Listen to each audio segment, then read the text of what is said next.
Praise the lord. ఈరోజు మనము 3 విషయముల గురించి మాట్లాడుదాం. మొదటిదిగా బలము.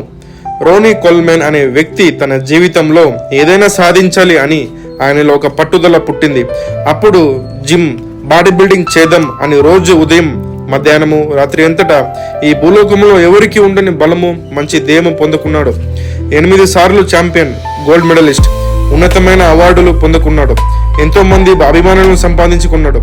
ఈ రోజు మీరు ఏ జిమ్కి వెళ్ళినా ఈయన ఫోటో ఉంటుంది. కానీ మనిషి జీవితంలో దేవుడిని మొదటి స్థానంలో ఉంచలేదు. పోనీ దేవుడా నాకు ఇంత బలం ఇచ్చావే అన్నాడా ఏమో తెలీదు.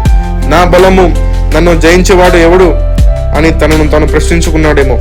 ఒకరోజు సడన్ గా బలహీనుడై హాస్పిటల్కి వెళ్ళినప్పుడు వైద్యులు చెప్పారు, ఇంక మీదట నువ్వు నడవలేవు, ఎల్లప్పుడూ నేను ఎదురు నడిపించాలి, నీ జీవితం ఇంతే, నీ బలము కోల్పోయినవు, పనికిరాని పాత్రగా మారిపోయింది.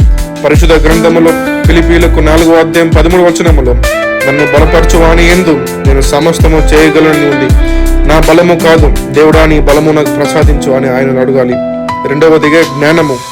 మనకందరికి తెలుసు, థామస్ ఎడిసన్ అనే ఒక జ్ఞానవంతుడు భూలోకానికి వెలుగు ఇచ్చేలాగా ఏదైనా కనిపెట్టాలి అని లైట్ బల్బుని కనిపెట్టాడు. అలెగ్జాండర్ గ్రహం బెల్ అనే ఒక వ్యక్తి, ఈరోజు మనము హలో బాగున్నారా అని దూరంలో ఉన్న మనుషులతో మాట్లాడుతున్నామంటే ఈయన వేసిన పునాది. ఆల్బర్ట్ ఐన్స్టైన్ అనే ఒక సైంటిస్ట్, ఈయనకు ఉన్న జ్ఞానము మీరు వింటే మీకు పిచ్చెక్కిపోతుంది. డాక్టర్లు మరి ఎంతో పరిశోధకులు ఈయన మెదడుని 2 ముక్కలుగా చేసి దాంట్లో ఉన్న జ్ఞానమని పరిశోధించారు.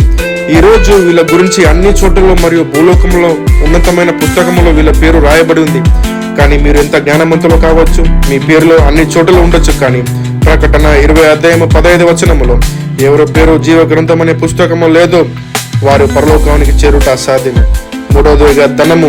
మనకందరికీ తెలుసు, టైటానిక్ షిప్ ఎంతో ప్రయాసపడి డబ్బుతో నిర్మించారు, కానీ నడి సముద్రంలో మునిగిపోయింది. అమెరికాలో ప్రపంచంలో ఎత్తైన కట్టడం 2 ఉండింది. 35,000 మంది ఉద్యోగులు మరియు 420 కంపెనీ ఒకే చోట ఉండింది. కొన్ని కారణాల వల్ల అది కుప్పకూలిపోయింది. ప్రసంగి 1:2 వ్యర్థము వ్యర్థమని చెప్పాను. మీరు జ్ఞానముతో, బలముతో, ధనముతో పడే ప్రయాసం వ్యర్థమే. మొదటిదిగా రాజ్యమును, నీతిని వెతుకుడి, అప్పుడు మీకు అన్ని అందిస్తాడు. ఆయనని మన జీవితంలో మొదటి స్థానంలో ఉంచుదాం. ఆమేన్.